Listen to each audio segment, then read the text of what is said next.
बच्चों, इस वीडियो में हम पढ़ेंगे चैप्टर वर्ण विचार। उससे पहले कुछ एक्टिविटी करते हैं।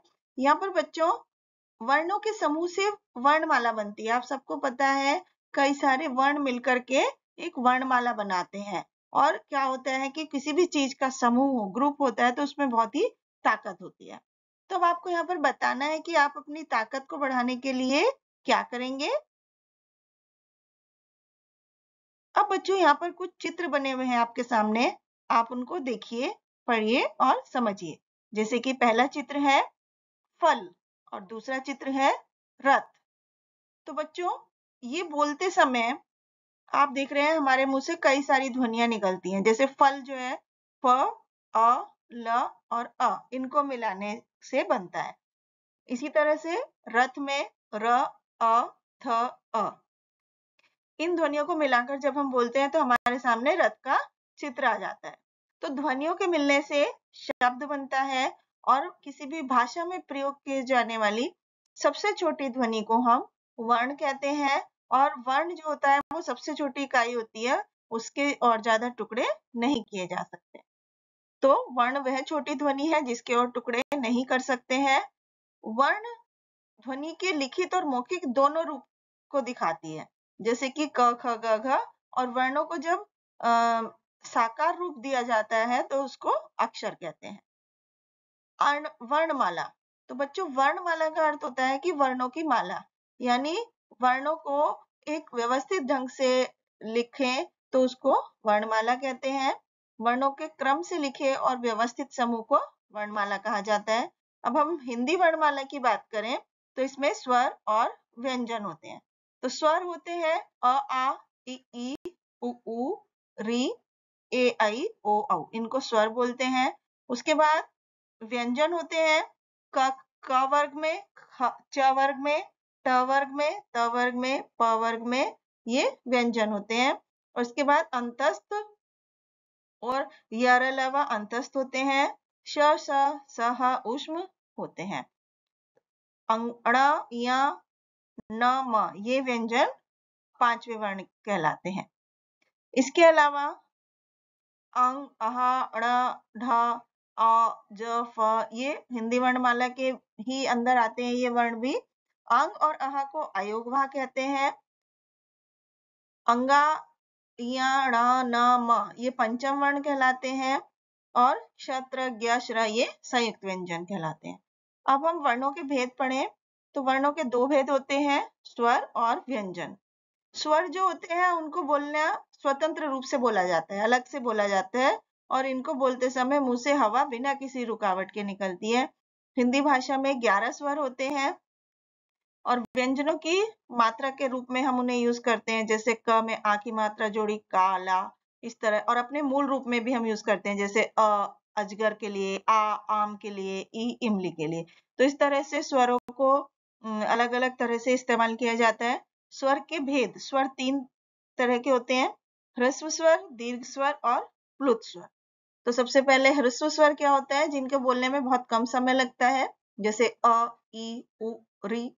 दीर्घ स्वर जिनमें बोलने में ह्रस्व स्वरों की तुलना में 2 गुना समय ज्यादा लगता है, जैसे कि आ, ई, उ, ए, इस तरह से। प्लुत स्वर होते हैं जिनमें ह्रस्व स्वरों के उच्चारण से 3 गुना स्वर लगते हैं, जैसे ओम। ये अ का निशान जो प्रयोग होता है ये प्लुत स्वर के लिए होता है। इसके बाद अनुस्वार होते हैं जिनका उच्चारण नाक से होता है, जैसे झंडा, अंडा, तो अंक की बिंदी वाले जो वर्ण होते हैं। अनुनासिक होता है जिसका नाक और गले दोनों से होता है, जैसे दांत, बांसुरी, चांद। विसर्ग ह की तरह प्रयोग किया जाता है, जैसे नमः, अतः, स्वतः। आगत ध्वनि अ का जो रूप होता है वो जैसे हॉल, बॉल, डॉक्टर, ये इंग्लिश के जो शब्द हिंदी में आए हैं उनके लिए प्रयोग किया जाता है। अब हम मात्राओं के बारे में पढ़ते हैं। बच्चों स्वरों के लिए जो निर्धारित चिन्ह होते हैं उनको मात्राएं बोलते हैं। अ के अलावा जितने भी स्वर हैं सभी व्यंजन के साथ जुड़कर मात्राओं का रूप लेते हैं। जैसे अ की कोई मात्रा नहीं होती, आ के लिए आ का डंडा लगाते हैं, जैसे मा, ली। ई छोटी की मात्रा लगती है, ये वर्ण से पहले लगती है। बड़ी ई की मात्रा वर्ण के बाद, जैसे मी, ल। छोटे ऊ की मात्रा वर्ण के नीचे, जैसे मुरली, बड़े ऊ की मात्रा वर्ण के नीचे जैसे मूर्ति, री की मात्रा वर्ण के नीचे ए की मात्रा जैसे मेला, आई की मात्रा मैदान, ओ की मात्रा जैसे मोर, औ की मात्रा जैसे मौसम। तो व्यंजन अलग से नहीं बोले जाते हैं, इन्हें बोलने के लिए हमें स्वरों की मदद लेनी पड़ती है। इनकी संख्या व्यंजन की 33 होती है। क से म तक 25 स्पर्श व्यंजन होते हैं। यर अलावा अंतस्थ व्यंजन कहते हैं और संयुक्त व्यंजन होते हैं जो अलग अलग व्यंजनों के मिलने से बनते हैं। जैसे क और श मिलकर क्ष बनता है, ज और य मिलकर ज्ञ बनता है, त और र मिलकर त्र, श और र मिलकर के श्र बनता है। द्वित्व व्यंजन होते हैं जो एक जैसे व्यंजनों के मिलने से बनते हैं, जैसे आधा का और पूरा का मिलकर के जैसे धक्का, मुक्का। इसी तरह से ये ज को मिलकर के आधा ज और पूरा ज मिलकर छज्जा, सज्जा इस तरह के शब्द के लिए प्रयोग किए जाते हैं। फिर संयुक्त अक्षर होते हैं जो अलग अलग व्यंजनों के मिलने से बनते हैं, जैसे आधा क और पूरा ख तो मक्खी, आधा ग और पूरा य भाग्य, 11, आधा त और पूरा य त्य बोलते हैं, आधा क और य मिलकर क्य। इस तरह से ये संयुक्त अक्षर बनते हैं। अब हम र के अलग अलग प्रयोग सीखते हैं। बच्चों, जब र में कोई स्वर नहीं होता है तो र आगे लगने वाले व्यंजन के ऊपर रेफ के रूप में प्रयोग किया जाता है। जैसे कर्म में म के ऊपर र लगेगा, शर्म में भी म के ऊपर लगेगा।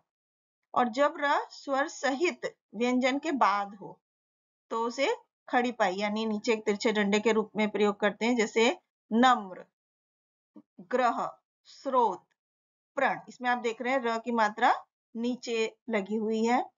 और गोल घुंडी वाले स्वर रहित व्यंजन जैसे ट, ड, इनके साथ र की मात्रा लगती है, जैसे कि दो मात्रा लगती है, ड्रम, ट्रेन, इस तरह। अब वर्ण विच्छेद पढ़ें तो बच्चों, विच्छेद का मतलब होता है अलग करना, और शब्द के हर एक वर्ण को अलग करना वर्ण विच्छेद कहलाता है। जैसे कि म प्लस आ, त प्लस आ, माता। इस तरह माता को हमने 4 वर्णों में अलग अलग लिखा। किसी भी शब्द को अलग अलग वर्णों में लिखने को वर्ण विच्छेद बोलते हैं। Thank you.